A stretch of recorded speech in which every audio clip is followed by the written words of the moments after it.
नजर वैसे जा रही है टीवीएस मोटर के ट्रेड पर 1361 का लेवल इस समय आपको वायदे में दिखाई देगा। इनफैक्ट 1380 के काफी करीब हम पहुंचे हैं वायदे वाले ट्रेड में और ये लाइफ टाइम हाइस के आसपास ही स्टॉक ट्रेड कर रहा है। याद रखिएगा नियरली 30% तक के रिटर्न्स इस साल स्टॉक ने आपको दिए हैं और उसके बाद ये डेवलपमेंट आती हुई।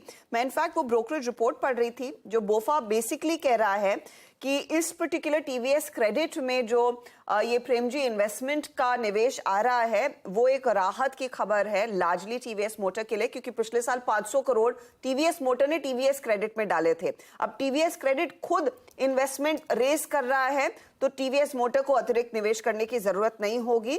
और यहां पर ये जो स्टेक बेचा गया है उसकी वैल्यूएशन 7100 करोड़ की आ रही है, जो रफली 96 रुपीस प्रति शेयर टीवीएस मोटर के लिए वर्कआउट करता है। ये मक्वायरी की तरफ से आया है व्यू। 1418 मक्वायरी का टारगेट है, 1500 का टारगेट बोफा दे रहा है। अगर आपने इस समय ट्रेड लेना है, क्या मौका सही है राजेश सातपुते 1355 पर स्टॉक को फिर पिक करने का? हर्षदा जी देखिए, मुझे लगता है कि ऊपरी लेवल से थोड़ा हल्का हो रहा है, लेकिन यहाँ पे एंट्री करनी है तो आपको थोड़ा डिप के लिए इंतजार करना पड़ेगा।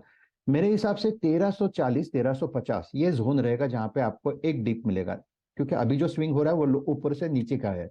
तो यहाँ पे आपको बाय करना है डिप पे। स्टॉप लॉस होगा 1335 का। मेरे हिसाब से डिप खत्म होने के बाद फिर से ये अपनी स्ट्रेंथ को रिगेन करेगा। 1380 से लेके 1400 ये इसका स्विंग का एक सप्लाई पॉइंट है। तो buy on dip strategy will be the better strategy in TVS motor. ओके, टीवीएस मोटर। अच्छा, मिड कैप आईटी में कोफोज में गाबा सर का टारगेट हिट हुआ है। एक बार जरा वो लेकर आइए। 4500 टारगेट था उनका और 4505 वहां तक गया ये स्टॉक और उसके बाद थोड़ा सा कूल ऑफ इसमें यहाँ पर, लेकिन आज का हाई 4505। गाबा सर, पहला टारगेट हिट हुआ आपका।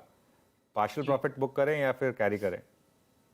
एक्चुअली 3 टारगेट्स है मेरे पास। फर्स्ट था 4500 का था, फिर था 4550, थर्ड टारगेट था 4600। ये स्टॉक बॉटम आउट हो चुका है। एक बार तो प्रॉफिट बुक कर लीजिए, डिप्स मिलती है अगेन बाय। स्टॉक आज का लो ही रहेगा, फिर एक आज कल में और एक हायर जोन देखेंगे। लेकिन इसमें मुझे लगता है कि ये स्टॉक जैसे स्ट्रक्चर के हिसाब से बॉटम आउट हो चुका, अब मूव शुरू हुआ है, इसलिए टारगेट थोड़े एग्रेसिव है। कुल एक्चुअली मिड कैप आईटी में अच्छा मोमेंटम परसिस्टेंट देखिए एक बार जरा डे हाई पर, बिरला सॉफ्ट डे हाई पर एक अच्छा मोमेंटम इस समय मिड कैप आईटी में। चलिए राहुल शर्मा को भी जोड़ लेते हैं।